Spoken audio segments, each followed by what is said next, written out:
Porque vocês vão sair para o mercado de trabalho, vocês vivem nesse estado, vão sair para o mercado de trabalho em suas diversas áreas, suas diversas profissões, né?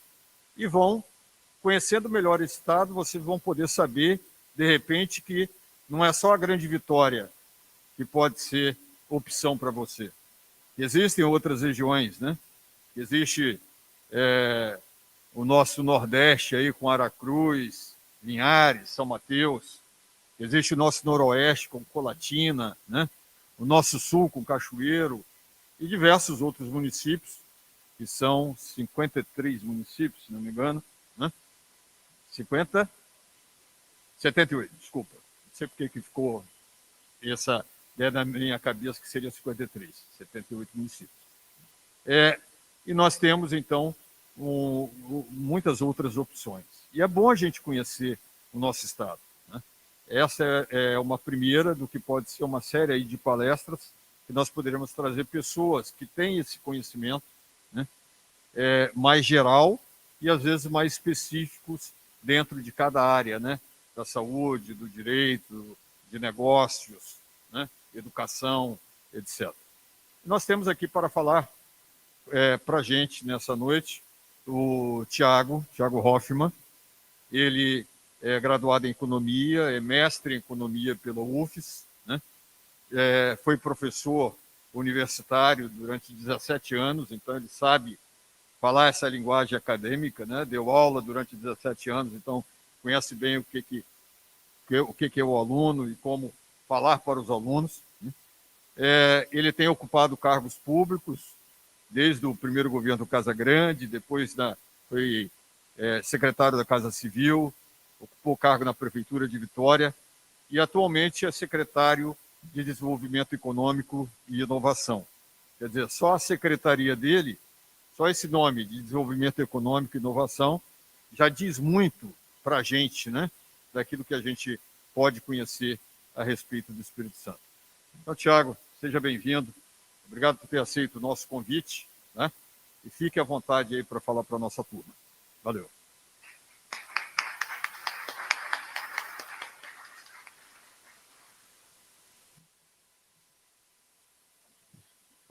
Boa noite, boa noite.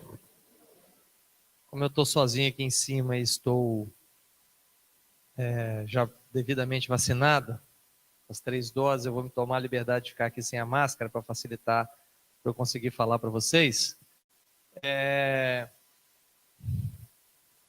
Me apresentar um pouco para vocês e falar um pouco também sobre, um pouco rapidamente da minha trajetória profissional, para vocês saberem quem eu sou, e depois entrar um pouco no nosso tema aqui, falar sobre o mercado de trabalho, os desafios da economia capixaba, aquilo que a gente tem feito no governo do estado para buscar gerar um desenvolvimento econômico, porque o desenvolvimento econômico é a garantia da geração de emprego e renda, que é o que vocês precisam, vocês que estão aqui numa instituição de nível superior, fazendo um curso técnico ou um curso superior, vocês precisam ter, quando saírem daqui, a perspectiva de uma vaga no mercado de trabalho ou também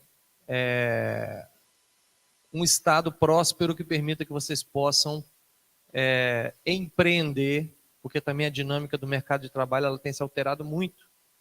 E muitas vezes a gente fala de emprego, mas cada vez mais a gente vê uma dinâmica de mercado que aponta para que as pessoas comecem a empreender, criar os seus negócios e possam com isso desenvolver, criar suas famílias e desenvolver a sua vida. Então, quero agradecer a oportunidade da Novo Milênio, de estar aqui falando para vocês, né?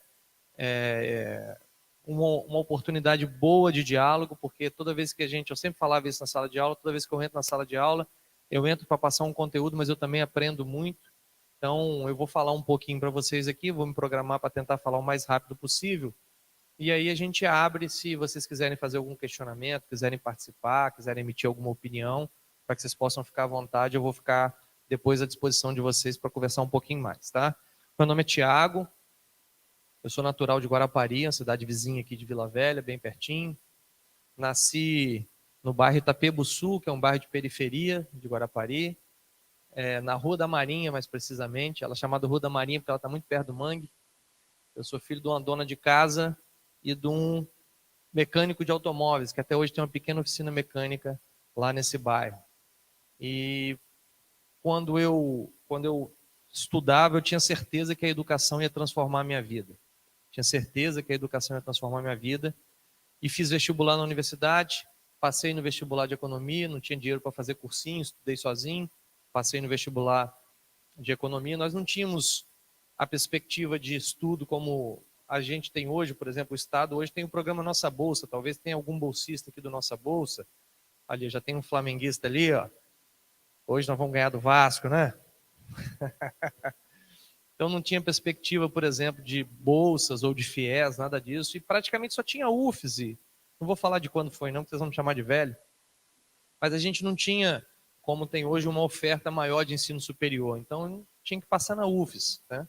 Passei na UFES e fiz o meu curso de graduação e tinha que ir para Vitória, morei na casa da minha tia no início, porque eu não tinha condições de bancar, ficar em outro lugar, e muitas vezes eu vi aos fins de semana o meu pai catando sucata, juntando ferro velho da oficina para vender aquilo no fim de semana e me dar o recurso que eu precisava para passar a semana em Vitória, para eventualmente ter que comprar um livro, para me alimentar. Então, assim, o valor que o meu pai deu para a educação, que a minha mãe deu para a educação, permitiu que hoje, que eu fizesse a graduação, depois passei também na prova do mestrado, fiz o mestrado em economia, entrei no mercado de trabalho e hoje eu estou como secretário aqui falando para vocês. Então, a educação, e é o que eu insisto, e é o que eu vou falar um pouco aqui para vocês, é o que é fundamental para vocês entrarem de maneira autônoma no mercado de trabalho, para que vocês entrem como se diz, com o pé direito no mercado de trabalho, no meu caso com o pé esquerdo, que eu sou canhoto, então que vocês entrem com o pé certo no mercado de trabalho e consigam se colocar e garantir uma boa vaga no mercado, né? Então, agradecer toda a Faculdade Novo Milênio pela oportunidade, agradecer ao professor Rogério, está aqui, pela oportunidade, pelo convite. Rapidamente da minha trajetória profissional, na vida pública, 2011, no primeiro governo Renato Casagrande, eu fui subsecretário estadual de saúde da área administrativa e financeira, como economista. Depois fui secretário de governo, depois fui chefe da Casa Civil, e aí se encerrou o governo em 2014.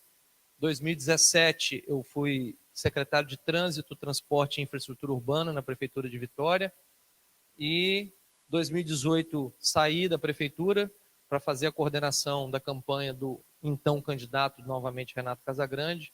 Ele venceu a eleição, me convidou novamente para o governo, fui novamente secretário de governo e atualmente coordeno uma pasta, que é a pasta que eu apelidei de Inovação e Desenvolvimento, que é um nome muito grande, porque nós juntamos antes existiam duas secretarias que foram unidas, né?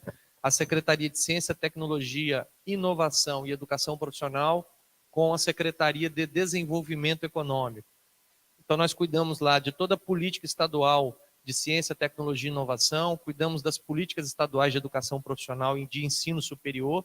Nós temos a SEDU, que cuida da educação básica, do ensino médio, mas nós temos a secretaria que eu coordeno, que é a SECTIDS, que cuida do ensino profissionalizante, do ensino de nível técnico, do ensino superior. Por exemplo, nossa bolsa é lá com a secretaria que eu coordeno. E nós cuidamos de toda a política de estímulos fiscais e desenvolvimento econômico do Estado para a atração de empresas aqui para o Estado também. Então, a gente cuida de educação profissional, ciência, tecnologia, inovação e desenvolvimento econômico. Então, isso é o que a gente faz lá hoje. Então, eu vou falar um pouquinho disso para vocês e falar um pouco do que eu enxergo em relação ao Espírito Santo. O Espírito Santo hoje, apesar de ser um estado muito pequeno em relação à maior parte dos estados brasileiros, somos um estado com uma população de aproximadamente 4,5 milhões de habitantes, somos um estado territorialmente pequeno, e nós ficamos aqui espremidos, cercados por estados gigantes, né? Nós temos aqui São Paulo, Rio de Janeiro, Minas Gerais, aqui no Sudeste, a Bahia no Nordeste fazendo fronteira conosco, então a gente fica cercado. O que nos cabe num estado tão pequeno? Quando uma empresa decide vir para o Espírito Santo, ela não decide vir para o Espírito Santo para ocupar o mercado interno capixaba. Porque o mercado interno capixaba é muito pequeno, não é atrativo para uma empresa. Quando ela vem para o Espírito Santo, ela está visando uma localização estratégica para que ela possa acessar mercados que são importantes. Então, para nós aqui para o Espírito Santo, enquanto estratégia de desenvolvimento econômico, é fundamental que nós sejamos muito competitivos. Muito competitivos. Porque senão essa empresa não ficará no Espírito Santo. É melhor para ela ficar em São Paulo, ou ficar na Bahia para acessar o mercado do Nordeste, ou ficar em São Paulo para acessar o maior mercado brasileiro e um dos maiores da América Latina como um todo. Aliás, um dos maiores do mundo, né? O mercado de São Paulo é um dos maiores do mundo. Então a gente precisa ser muito competitivo no Espírito Santo. E o que faz um Estado competitivo? Alguns elementos são fundamentais para a gente falar que nós temos um Estado competitivo. Esse Estado, para ser competitivo, ele tem que ter um bom ambiente de negócios. Independente de posição político-partidária, eu não estou falando de política aqui, o Brasil hoje, como um todo, não é um bom ambiente de negócio. Não é. Porque nós não temos estabilidade política. Eu não estou falando do atual governo, vou repetir. Porque nós não temos estabilidade política, não é de agora, não. Nós não temos estabilidade política no Brasil há muito tempo. Então, o investidor, para vir para o Brasil hoje, ele pensa muito antes de vir para cá. Nós não somos um local com estabilidade política. Então, primeiro ponto para você ser competitivo, ter um Estado com estabilidade política. Modéstia à parte, nós temos isso no Espírito Santo. Rogério falou disso há mais de 20 anos. O Espírito Santo vem se consolidando, independente do governador que ocupe essa posição, vem se consolidando como um Estado cumpridor de contrato, um Estado com segurança jurídica, um Estado com estabilidade política, com relações institucionais republicanas. Isso é a base para que um investidor, que um empresário venha para cá e tenha certeza que ele vai chegar aqui e não vai ser achacado pelo poder público, que não vão tentar tirar dinheiro irregularmente dele, que ele vai ser tratado honestamente e que o Estado, na verdade, quer que ele venha para cá para gerar emprego e renda aqui. Então, estabilidade política é fundamental. O que mais é importante para a gente ser competitivo? Formação de mão de obra qualificada. Quanto mais pessoas qualificadas a novo milênio formar, melhor para a economia capixaba. Porque quando esta empresa vem para cá, ela está em busca de mão de obra de qualidade também. Ela vai olhar qual é o nível educacional dessa população. Ela vai olhar se nós temos aqui instituições de qualidade formando mão de obra de qualidade, seja de nível técnico, seja de nível superior. Então, formação de mão de obra é fundamental. E aí nós temos alguns números muito bons. O Estado hoje é o primeiro lugar no ranking do IDEB. Nós temos o melhor ensino médio do Brasil. Nós estamos avançando muito e crescendo muito em redes de escolas técnicas, públicas e privadas. Além das escolas técnicas estaduais, nós temos duas, tem um número grande de escolas técnicas privadas, e essas escolas técnicas fornecem mão de obra muito qualificada. Vejam vocês que na pandemia, na gestão da pandemia, só para dar um exemplo, a maior dificuldade de mão de obra não foi médico. A maior dificuldade de mão de obra no Estado foi de técnico de enfermagem. Então isso mostra bem que a gente ter um ensino técnico robusto e de qualidade, formando pessoas técnicas, essas pessoas, em primeiro lugar, vão ter acesso ao mercado de trabalho, porque há uma carência de formação de técnicos e há, sim, uma procura grande, portanto, do mercado por esses profissionais. Então, ambiente de negócio, formação de mão de obra qualificada. Então, temos que ampliar muito o acesso dos capixabas ao ensino superior e ao ensino técnico. Isso é fundamental para ter competitividade. Incentivos fiscais competitivos. O Brasil tem um problema grave, gravíssimo, que é o seu sistema tributário. Nós temos um sistema tributário confuso e um sistema tributário injusto. Esse sistema tributário compromete a nossa competitividade de duas maneiras. A primeira maneira que ele compromete a nossa competitividade é porque ele desestimula o investimento, graças ao nível de complexidade que é você gerir uma empresa hoje no Brasil e pagar corretamente todos os impostos. Tem alguém que faz contabilidade aqui? Tem curso de contabilidade, professor Rogério?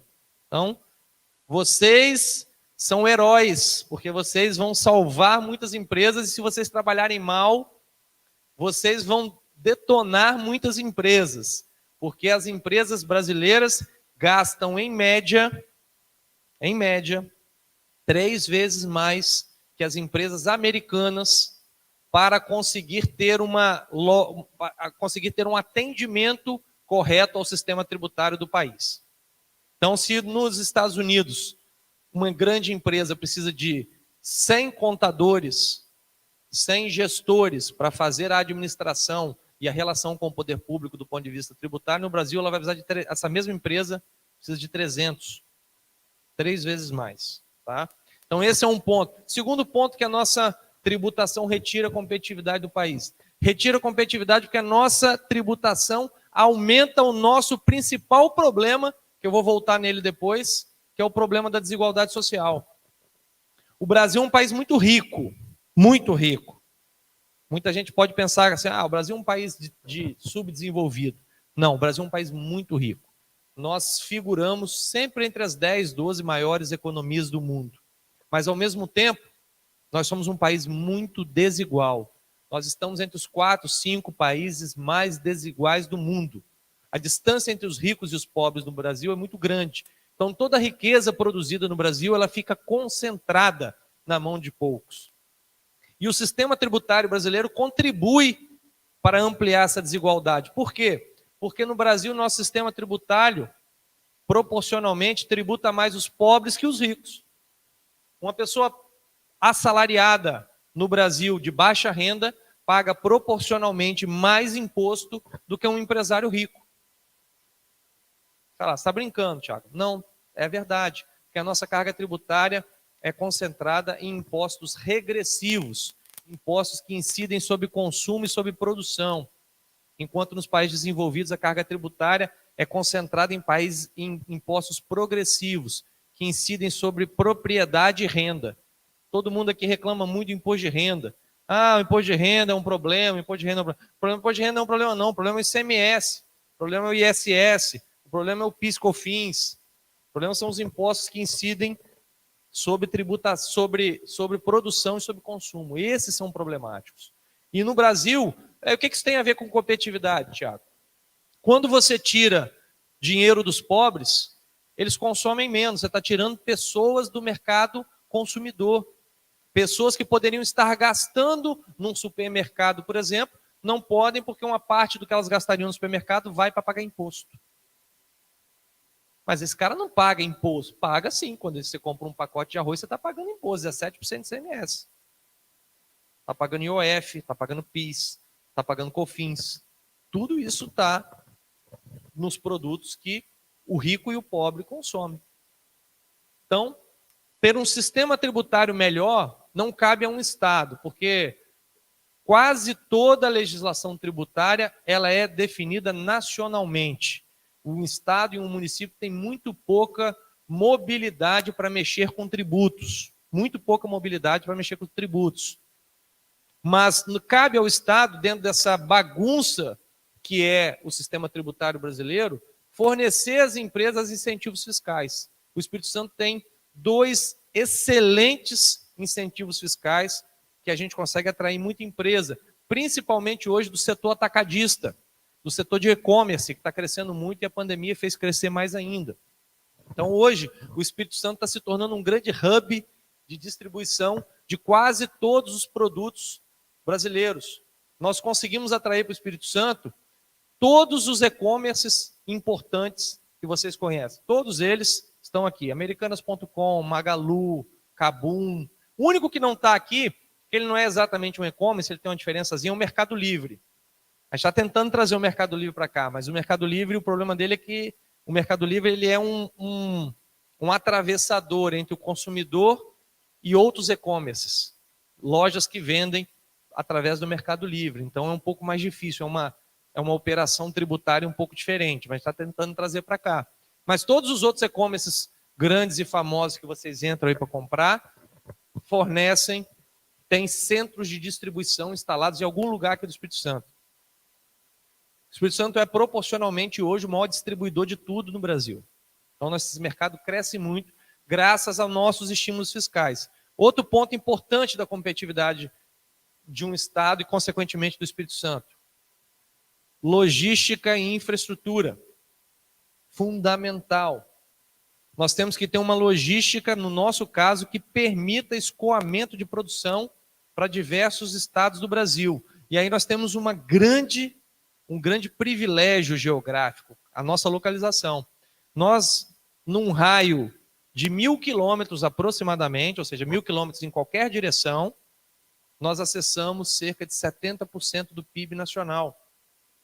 Então, estar localizado no Espírito Santo, a no máximo 1.000 quilômetros em alguma direção, você vai acessar um mercado consumidor poderoso, importante. Por isso que essas empresas também vêm se instalar aqui. Agora, é fundamental termos portos, aeroportos e estradas que sejam competitivos. Uma parte disso depende do governo federal e uma parte disso depende do governo estadual. No que cabe ao governo estadual, nós temos feito a nossa parte.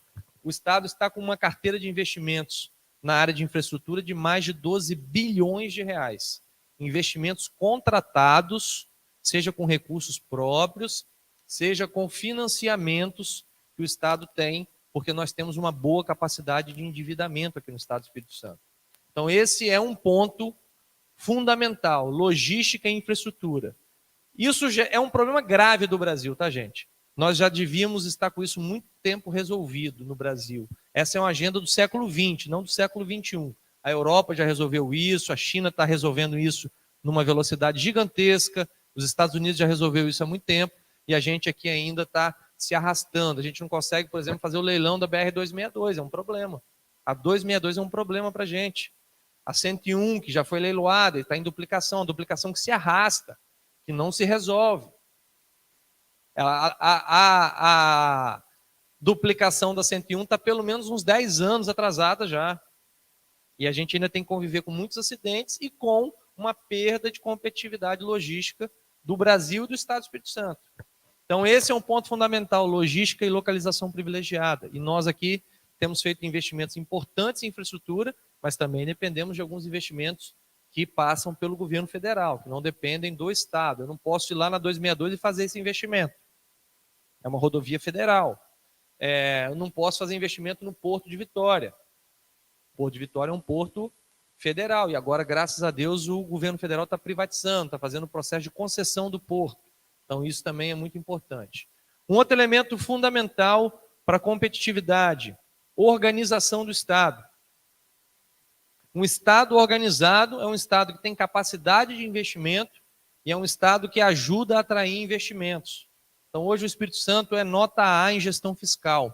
Aliás, hoje não, desde 2012, quando o governador passou pela primeira vez no governo, a Secretaria do Tesouro Nacional passou a instituir a nota em gestão fiscal dos estados. E essa nota, o Espírito Santo, desde 2012, é nota A em gestão fiscal. Então, nós, 2012, 13, 14, até agora, em 2021, que foi a última medição, o Estado do Espírito Santo é nota A em gestão fiscal. É o único estado da federação nota A em gestão fiscal desde o início da medição em 2012. É o único estado do Brasil que tem um fundo soberano. O que é o fundo soberano? Vou pegar o exemplo para vocês da Noruega. A Noruega tem um fundo soberano. A Noruega pega uma parte do recurso que vem do petróleo, da exploração de petróleo, que é uma riqueza finita, que é uma riqueza que vai acabar no tempo, tá? E ela reserva essa riqueza para as futuras gerações. Tá? A Noruega já é um país desenvolvido. Então ela guarda isso numa poupança e faz investimentos financeiros fora da Noruega. Nós adaptamos essa ideia e criamos um fundo soberano aqui. O Estado do Espírito Santo hoje reserva uma parte dos recursos dos royalties do petróleo num fundo dividido em duas partes. Uma parte fica numa poupança intergeracional. É uma poupança mesmo, lá no Banestes, 40% do valor reservado fica nessa poupança do Banestes, e as futuras gerações, vocês, daqui sairão, daqui a pouco, quem sabe, governadores, deputados estaduais, federais, senadores, gente que vai representar politicamente o Estado, e vocês lá na frente vão definir, as futuras gerações vão definir o que vão fazer com essa poupança. Os filhos de vocês, os netos de vocês, vão definir o que vão fazer com essa poupança.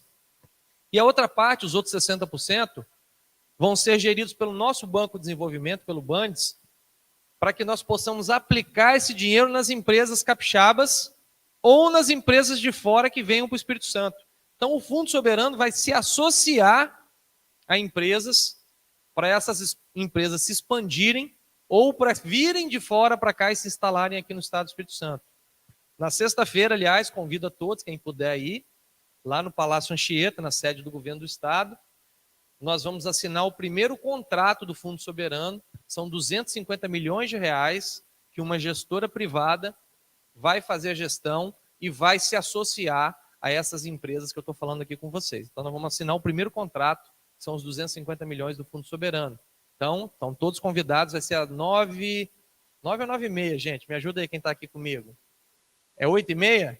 Obrigado, Claudinho. 8h30 no Palácio Anchieta, quem tiver disponibilidade e puder ir, vai conhecer o Fundo Soberano, a gente vai explicar direitinho o que é lá e vamos assinar o primeiro contrato. Então, o único estado do Brasil que tem um Fundo Soberano. O Fundo Soberano vai injetar nos próximos 10 anos na economia capixaba mais de 10 bilhões de reais. 10 bilhões de reais. O que isso vai gerar? O que nos interessa? Emprego e renda. O que interessa para nós enquanto gestor público é estimular a geração de emprego e renda, para que vocês que estão aqui tendo a oportunidade de fazer um curso superior ou um curso técnico, depois tenham a oportunidade de encontrar uma vaga no mercado de trabalho ou de empreender. Precisa que a economia cresça. Por que a economia no mundo inteiro, em qualquer lugar do mundo, precisa crescer? Porque todo ano a gente está formando contadores, economistas, administradores, médicos, enfermeiros, técnicos de enfermagem, técnico em edificação, técnico em eletrônica, isso, fisioterapeuta, enfim, estamos formando diversas pessoas que vão para o mercado de trabalho todo ano. Essas pessoas vão trabalhar aonde, se a economia não crescer? Porque, claro que você pode dizer assim, mas uma parte se aposenta, uma parte falece, é verdade. Mas a entrada no mercado é superior à saída do mercado. Portanto, é necessário criar vagas novas enquanto a população cresce. Depois que a população para de crescer, é outra coisa. Mas enquanto a população cresce, a população no Brasil ainda vai crescer por pelo menos uns 50 anos, é preciso fazer com que a economia cresça. É preciso gerar emprego e renda. Tá? Por último, mas não menos importante, para a competitividade de um Estado e para a geração de espaços no mercado de trabalho. Um Estado competitivo é um Estado com estabilidade política, já falamos, um Estado organizado, já falamos, um Estado com incentivos fiscais, já falamos, um Estado com boa infraestrutura e logística, já falamos, e um Estado onde nós possamos também, mão de obra qualificada, já falamos.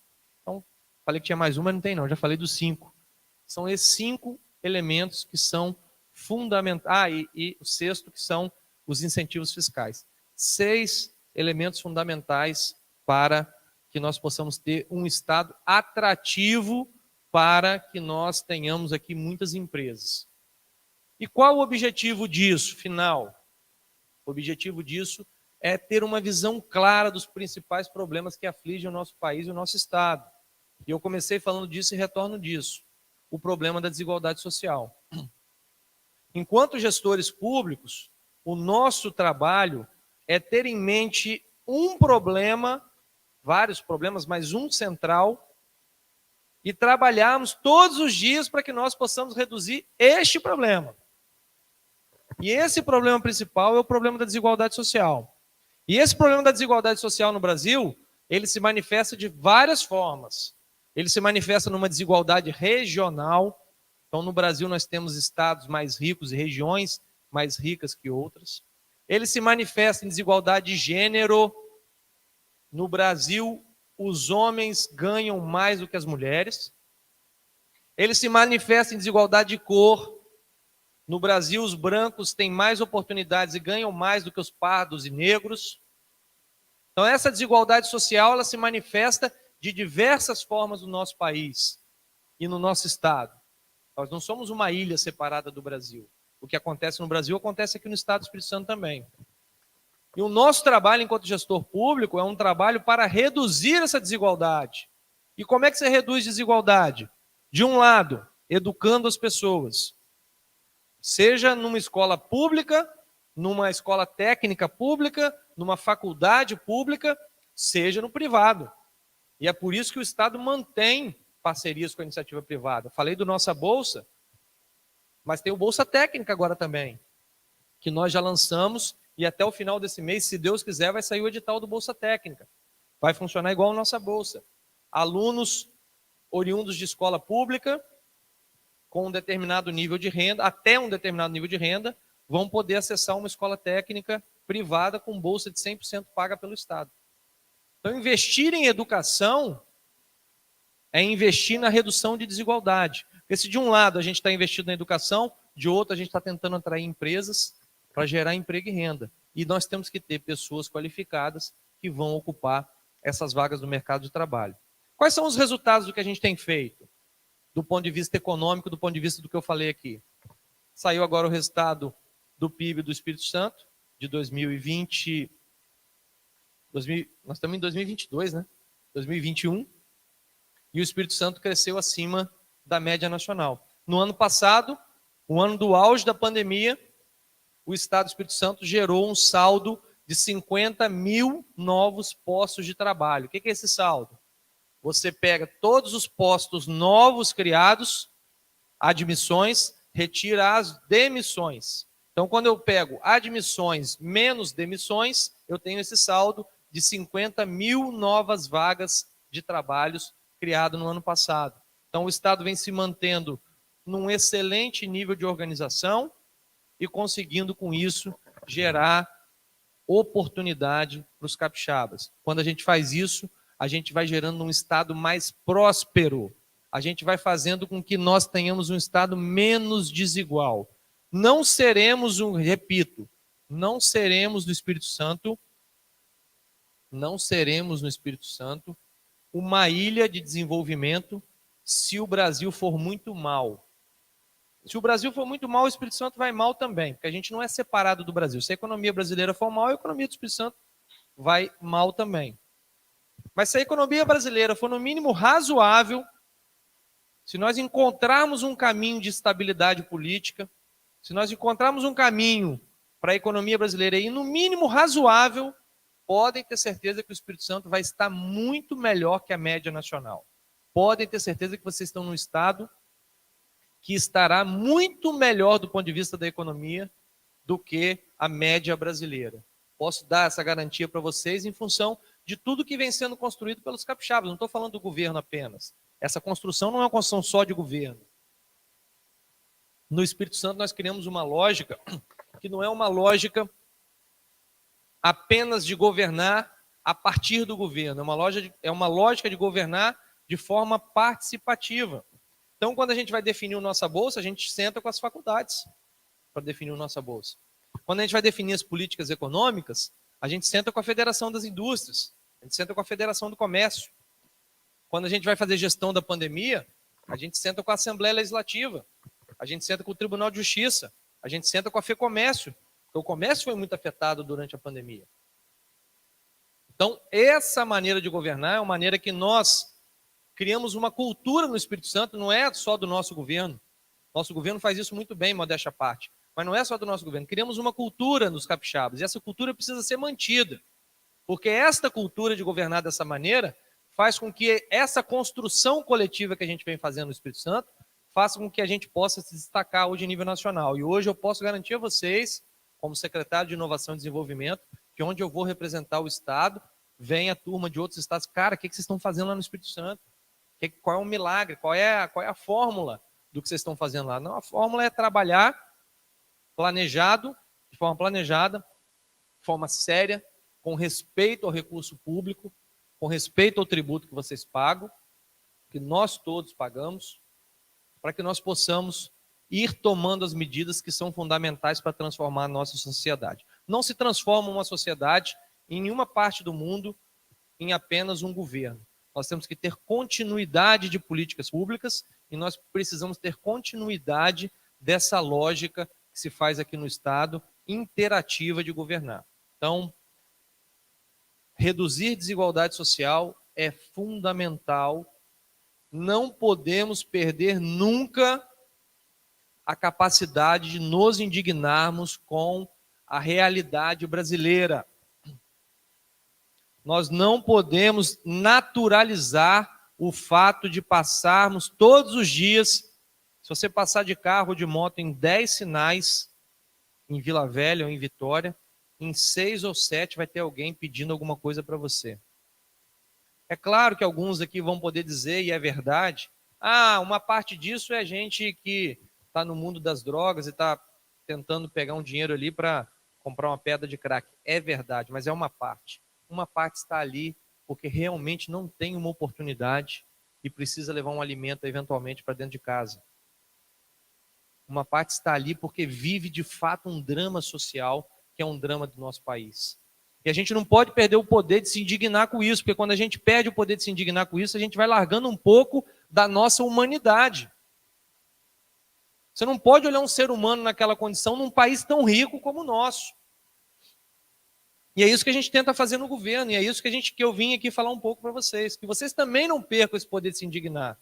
Porque no governo a gente, por ordem do governador, a gente não perde esse poder de se indignar. A gente não pode perder isso, porque a gente perde um pouco da nossa humanidade. Não é normal isso, gente. A gente não pode ir naturalizando essas cenas urbanas do nosso cotidiano. Não é normal uma pessoa toda suja pedindo alguma coisa num sinal. Uma criança, muitas vezes, do lado. Não é normal. E a gente tem que trabalhar todos os dias para que cada vez menos a gente veja essas cenas. Não é fácil, não é simples. O nosso país é um país complexo, um país muito grande, com muitas multiplicidades de fatores que vão levar a uma solução para esse problema, mas a gente tem que ir fazendo a nossa parte. E ir fazendo a nossa parte, fundamentalmente e principalmente, é investir em educação de maneira sólida por um tempo continuado e ir gerando oportunidades no mercado de trabalho. Obrigado, boa noite a todos.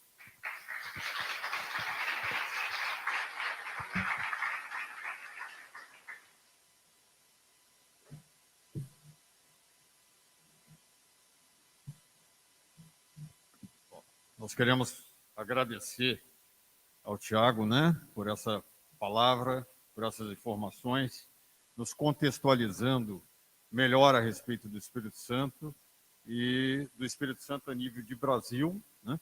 O que representa o Espírito Santo a nível de Brasil, o que representa o próprio Espírito Santo. Nós vamos dar oportunidades agora para perguntas. Enquanto vocês estão pensando na pergunta de vocês, eu queria fazer a minha pergunta, né? Até para poder estimular outros a fazerem também. A gente observa, né, parte da minha formação é em História, e nós temos a professora Rafaela também, né, que é doutora em História, e a gente vê dentro da história do Espírito Santo, e não só pela questão da história, mas pelo meu tempo de vida também, eu pude observar isso, que nós tínhamos 3 grandes centros no estado: Vitória, Cachoeiro no sul e Colatina no norte. A questão da Sudene, ela ajudou muito a alavancar outras regiões. E nós vemos que Aracruz, eu nem sei se Aracruz está dentro da região da Sudene. Tá, né? Tá. Mas, independente disso, Aracruz também cresceu bastante, né? Linhares, que era um estado pequeno, que lá na minha infância e adolescência era considerado uma região onde se matava muito, né? É uma das maiores publicidades de Linhares era a respeito disso. Hoje, um município que cresceu de forma assustadora em relação ao que era antes. São Mateus também, né? E a gente vê que houve um crescimento, uns cresceram mais, né? A Serra é outro grande exemplo aqui dentro da Grande Vitória, e outros cresceram menos. Colatina, por exemplo, eu estive lá sexta-feira da semana passada. Colatina hoje tem mais ou menos a mesma população de Guarapari, e já foi realmente um dos maiores centros do estado, né? Você vê perspectivas da Sudene chegar a outros municípios do estado, como mesmo na região norte ou região sul, já que isso contribuiu tanto para o desenvolvimento das regiões onde os municípios fazem parte da Sudene?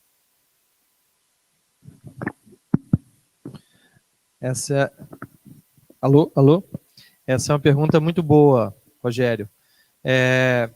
Sudene, para quem não sabe, é a Superintendência do Desenvolvimento do Nordeste, que foi criado em algum governo, confesso a vocês que não sei qual, para o desenvolvimento do Nordeste, exatamente pela visão que eu falei para vocês aqui da desigualdade regional. Então, empresas que vão eventualmente se instalar no Nordeste, elas têm benefícios fiscais federais que empresas que estão em São Paulo, por exemplo, não têm. Por exemplo, como redução do imposto de renda de pessoa jurídica, como, por exemplo, redução de PIS e COFINS. Tá? E a Sudene, com o tempo, ela foi descendo, a partir de luta política de alguns estados, entre eles o Espírito Santo, foi descendo para o norte do Espírito Santo e para regiões de Minas Gerais. Então, as empresas que estão hoje, por exemplo, em Linhares, São Mateus, elas gozam da mesma condição que uma empresa que está no Nordeste, né? Só que isso, para o Espírito Santo, foi muito bom, porque ajudou o desenvolvimento daquela região, mas também ajuda a criar uma desigualdade com o sul do estado, que não tem Sudene, que não está em área de Sudene. Então, esse é um problema que a gente tem que contornar, porque se a gente tem que ter políticas de redução de desigualdade, nós temos que sempre pensar de que maneira nós vamos compensar esse problema da Sudene. Respondendo objetivamente a sua pergunta, eu não vejo perspectiva no curto prazo de que a Sudene avance, por exemplo, para o sul do estado. Não vejo. A luta do Espírito Santo é para que o Espírito Santo todo seja considerado região de Sudene.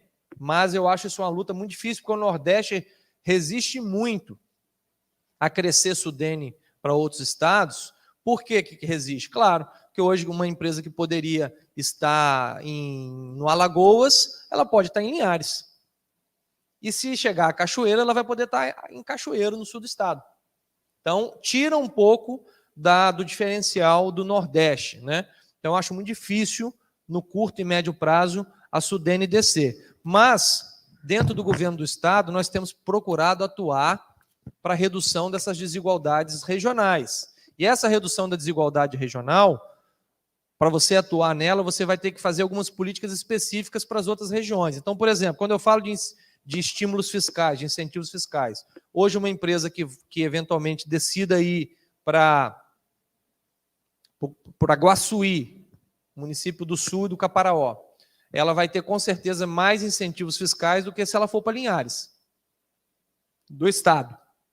Se ela decidir ir lá para São José do Calçado, ela vai ter mais incentivos fiscais do que Linhares, do que outro município. Você está falando assim, Thiago, você está discriminando Linhares? Não estou discriminando. Eu quero que muitas empresas possam ir para Linhares e possam ir para a região da Sudene. Mas a gente tem que criar uma maneira, dentro da legalidade, fazendo política pública dentro da legalidade, que você estimule que os investimentos no estado, privados, que as empresas que venham se instalar aqui, possam se distribuir dentro do território. Senão vai ficar tudo concentrado aqui na Grande Vitória, que é a preferência, e depois para a região da Sudene.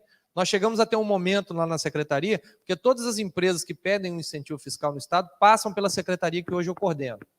Nós chegamos a ter um momento que, de cada 10 empresas que procuravam se instalar no interior do estado, tirando Grande Vitória, de cada 10 que chegavam para pedir um incentivo fiscal ao estado para se instalar no interior, 7 estavam indo para Linhares. 7. Então eu falei, não, espera aí, nós temos que trabalhar política de descompressão, né? Que a gente precisa espalhar esse investimento. Então a gente começa a estimular investimentos em Sooretama, em Jaguaré, que está próximo a Linhares ali. Então já vai criando um corredor de investimentos naquela região e estimular investimentos também para o sul do estado, para que a gente possa compensar um pouco essa desigualdade da Sudene. É interessante que a resposta não foi exatamente diretamente a minha pergunta, mas a gente vê, então, que o Estado tem essa preocupação, né, e, de uma certa forma, está procurando equilibrar isso através dos incentivos do próprio Estado. Se alguém tiver alguma pergunta, esse microfone ele pode chegar até um pouco mais na frente. Eu estou com o microfone sem fio aqui, Rogério. Só levantar a mão que eu levo. Melhor ainda. O Gustavo está com o microfone sem fio. Se algum aluno ou algum professor nosso tiver alguma pergunta, é oportunidade para nós bebermos na fonte.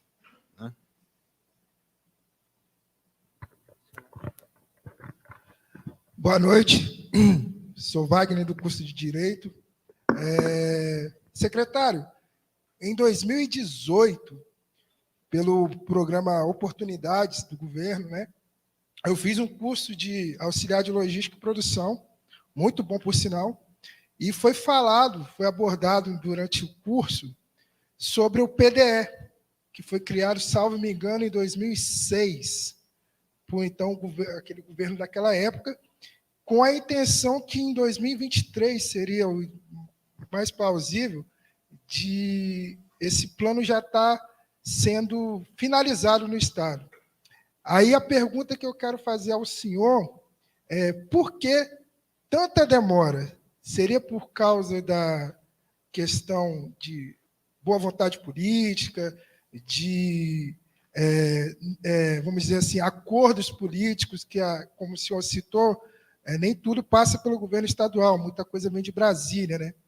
E o outro ponto que eu queria falar, que o senhor citou a questão da logística no nosso estado, o senhor falou sobre portos, aeroportos, estradas, e por que não malhas ferroviárias, onde o custo-benefício, talvez no início, para a implementação das obras, seria um gasto maior do que estradas, mas no futuro seria muito mais compensador, até porque na Europa, boa parte da parte de logística não é feito somente pelas malhas de rodovias, e sim por ferrovias. E isso acaba diretamente afetando na questão dos impostos, barateando produtos que vai chegar até o consumidor de uma forma mais barata, no caso, né? Era essa a pergunta que eu queria fazer para o senhor. Como é que é seu nome? Desculpa, eu não... Wagner. Wagner, né? Obrigado, Wagner, pela sua participação. Depois eu vou pedir para você repetir a primeira parte, que você falou de uma coisa aí que eu não conheço, que é o PDE, mas vou responder a segunda parte. Na verdade, foi só um ato falho não ter usado também portos, aeroportos e ferrovias, porque, de fato, você tem razão, o Brasil faz transporte de cargas e mercadorias de maneira absolutamente irracional. Não tem nenhum país de dimensões continentais que faça transporte de carga de distâncias tão grandes como nós fazemos pela malha rodoviária. Isso não existe. O Brasil fez uma escolha política lá nos anos 50, aproximadamente, quando nós optamos por criar uma malha rodoviária muito grande em detrimento de uma malha ferroviária, e hoje nós pagamos um preço caro do custo Brasil, porque nós temos uma malha ferroviária deficitária em relação ao que é a necessidade de transporte de mercadorias. Para facilitar o entendimento de todos, é só olhar o que acontece quando começa a safra de soja no Brasil. Começa aquela fila de caminhões em estradas, a maior parte delas de chão, em que a gente não consegue transportar a nossa mercadoria de maneira competitiva. É porque o solo brasileiro é tão fértil, porque o produtor brasileiro é tão bom, nós criamos tanta tecnologia para a produção agrícola, que a gente acaba sendo competitivo por isso. Porque se dependesse da nossa logística, nós seríamos um dos piores países em competitividade para produtos agrícolas. Então, ferrovia é, de fato, um investimento importante. São investimentos, ferrovia é uma concessão federal, assim como porto e aeroporto, não depende dos estados. O que cabe a nós aqui no Espírito Santo é lutar para a ampliação da malha ferroviária e melhoria das condições da malha ferroviária capixaba. Então, nós estamos lutando muito com o governo federal em relação ao corredor centro-atlântico, para que a gente melhore o corredor centro-atlântico, é uma ferrovia que vem lá do centro-oeste e vai até o nosso litoral aqui, trazendo produtos de todo o centro-oeste de Minas Gerais para cá, porque o governo federal está querendo pegar o dinheiro da nossa concessão e investir numa ferrovia na Bahia, que é a FIOL.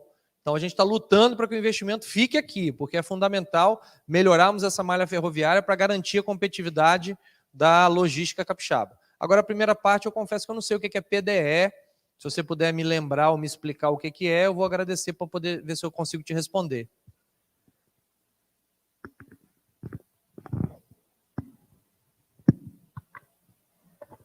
Secretário, o PDE é o que hoje é o Plano Espírito Santo 2025, que está lá no site, né? Que é o Plano de Desenvolvimento Estratégico, que foi criado em 2006. E de lá para cá se passou o quê? Estamos em 2022, eu sou ruim de matemática. Mas, enfim, passou-se muito tempo. Agora, por que esse tempo todo? Seria por causa de boa vontade política? Porque o legado está aí. O plano, vocês podem ter acesso na internet, é mais ou menos umas 192 páginas, e ele expõe todo o plano de desenvolvimento do Estado, que, particularmente, eu dei uma lida, e é maravilhoso, se você for pegar e ler, qualquer um de vocês, e a gente tem um potencial enorme de ser um Estado modelo para qualquer Estado do país. Só que essa demora, é isso que eu queria chegar nesse ponto, é falta de boa vontade política, é falta de entraves lá em Brasília. O que demanda essa questão dessa demora toda? Não, na verdade, o que você está colocando é o plano 2025, que é um plano que foi feito em 2005, um plano estratégico de desenvolvimento do Estado de 20 anos para 2025. É o 2025. Na verdade, um plano de longo prazo, ele estabelece metas de longo prazo para que elas sejam atingidas e muitas delas, não todas, claro, quando você projeta para 20 anos, se você projetar a sua vida para 20 anos, pode ter certeza que você vai errar muita coisa, porque ao longo do curso da sua vida, muita coisa vai acontecer que vai mudar o curso da sua vida. Então é normal num plano de longo prazo, de tão longo prazo, que as coisas se alterem. Mas muitas coisas do 2025 muitas metas foram alcançadas. Tanto é que o Estado, em 2012, renovou o 2025 e fez o plano 2030. Então não é nem mais o 2025, já é o 2030, que provavelmente no ano que vem possa ser que ele já seja revisto novamente, jogando para 2040. Fala assim, Tiago, mas o que adianta ficar fazendo um plano e renovando ele? Fica renovando o plano, renovar um plano desse é fazer com que a gente pense o Estado, coloque as pessoas para pensarem o Estado no longo prazo. Que Estado nós queremos para daqui a 20 anos? E aí a gente estabelece metas, vai ajeitando o curso, mas muitas metas do 2025 foram, sim, batidas, foram estabelecidas e batidas. Por exemplo, uma das metas mais importantes do 2025, reduzir mortalidade infantil. O Espírito Santo hoje é o estado brasileiro com menor mortalidade infantil. Aumentar longevidade. O Espírito Santo hoje é o segundo estado de maior longevidade. Então, quem nasce ou vive aqui no Espírito Santo vai viver mais do que a média dos brasileiros. Então, o Estado estabeleceu algumas metas que conseguiu, sim, bater, independente de governo, porque passaram alguns governos aí durante esse período. Mais alguma pergunta? É só levantar a mão.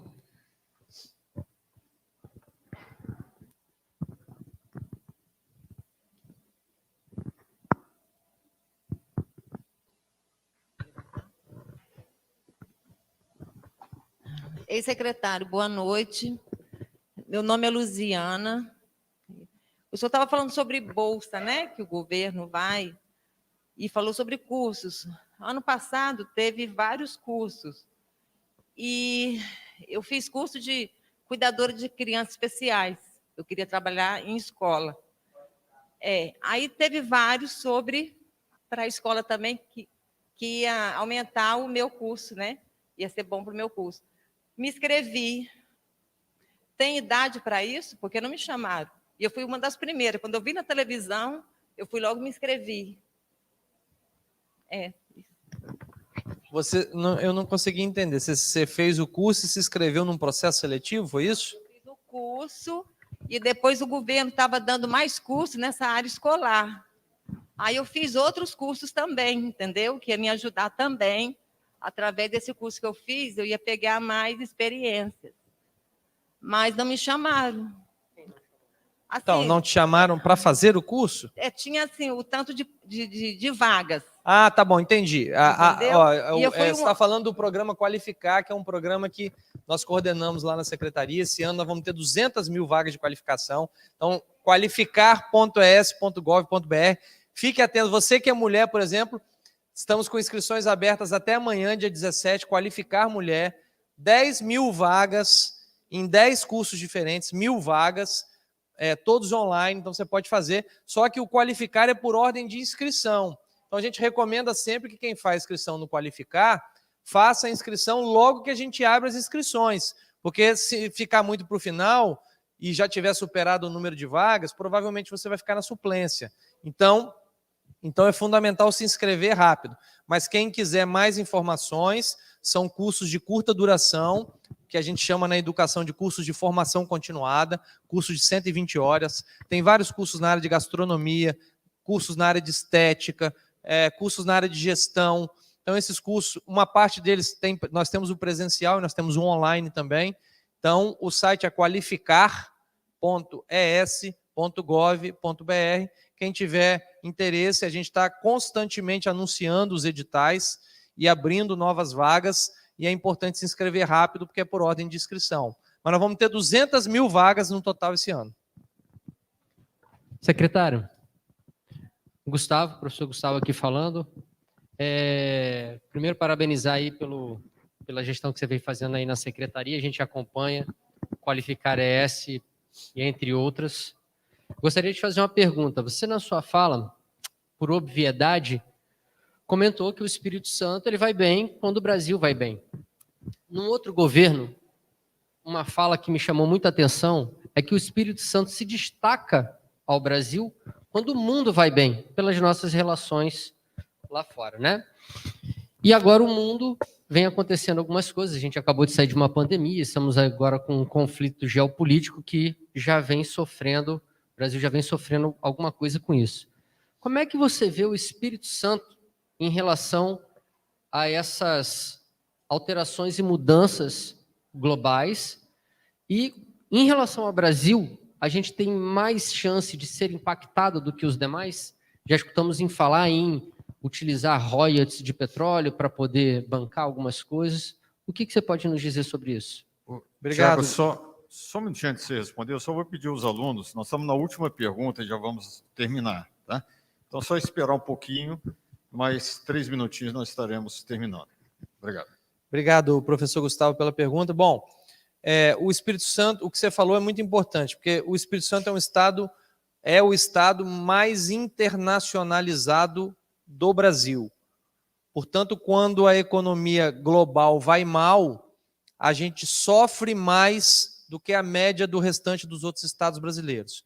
Quando a economia global vai bem, a gente vai melhor do que a média dos estados brasileiros. Então, por conta da nossa maior dependência do nosso comércio internacional. Então, esse é um elemento importante. E, obviamente, as consequências do que estão acontecendo hoje entre Rússia e Ucrânia podem sim afetar seriamente a economia do Brasil e principalmente a economia do Espírito Santo. Mas ainda a gente tem que aguardar um pouco os desdobramentos. Vai depender um pouco do tempo que essa crise vai demorar.